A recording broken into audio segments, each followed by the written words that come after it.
is practically the soft core to hentai. Ecchi consists of a lot of fan service, which is where scenes and other perverted elements requested by fanboys and girls are placed in a show. These things are like bras and panty shots, the revealing of boobs, or the cliche bathhouse or spa scene, just to name a few. Now, I sometimes watch Ichi, but just for kicks and humor.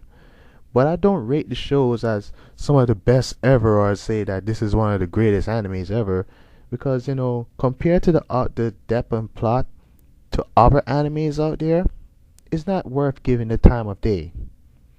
Also, if you're saying, well, what about those two slideshows of ecchi pictures that I made? Fret not, dear viewer, I will get to that in a minute.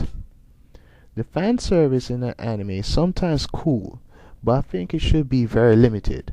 When you have too much perversion going on in an anime, plot, story, and even character development, the importance starts to fade away, and all you're left is the same cliche stuff.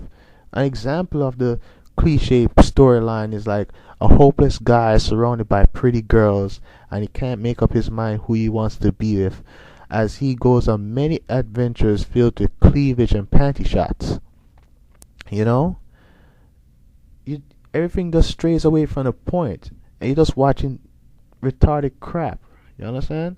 I know a lot of fanboys may drool over this, but let's get real. Sometimes the fan service goes to the extreme, and I don't think a lot of people are conscious of what they request in an anime, or even further, like stuff in a doujin or a manga or whatever.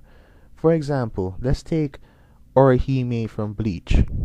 I know some fanboys want to see her in a hentai, doujin, hell, even in a ecchi scene or something, an ecchi anime. But let's think about this here, realistically. If Ichigo, the main character from Bleach, is 15 years old, and most of the characters, including Orihime, goes to the same high school as Ichigo. High school. 15-year-old. That means Orihime is probably the same age as Ichigo or younger, which also means she's underage for sexual consent.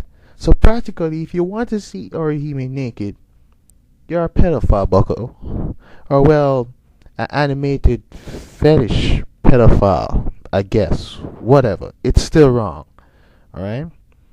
And to further show an example of pedophilia and sexual ridiculousness in ecchi, look at this girl named Komei from the ecchi anime called Iken.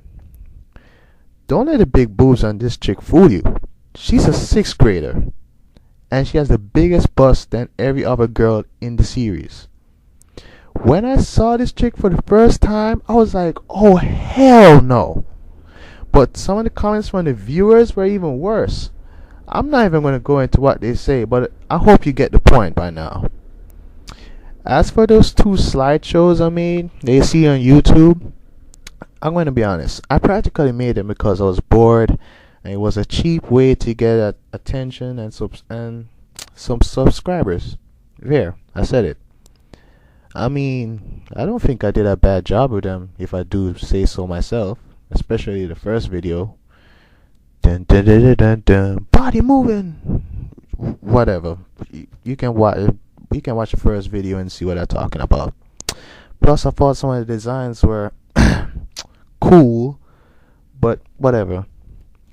Now, after all the stuff I mentioned, there's nothing that scares me more than with Hentai Ecchi than the folks who kind of get into it too much. I mean, these people will watch these shows or even stuff like porno, right?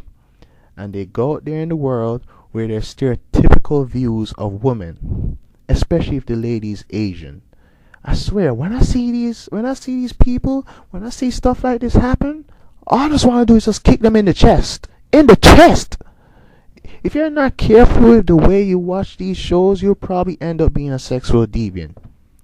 In the anime club at my college, there's a couple of guys there who try to do their best to talk to girls, but in the end, they come off sounding like pervs, especially to this Asian chick whose name I shall not disclose. It's like they prey on her, and then they expect this girl to be that shy, timid, docile chick portrayed in the hentai and the ecchi shows. This is totally wrong. Real woman, emphasis on woman, out there demand respect, and some are independent. And if you treat them right, they will do a lot for you. You know. But you'll never get anywhere if you can't separate fantasy from reality. Sometimes, the way how these guys act is so bad that I fear the girls are going to get raped if they're not looking. You might think and say, "Grass clown, that's not nice. You're exaggerating." I shit you not, okay? It recently toned down, but still, man.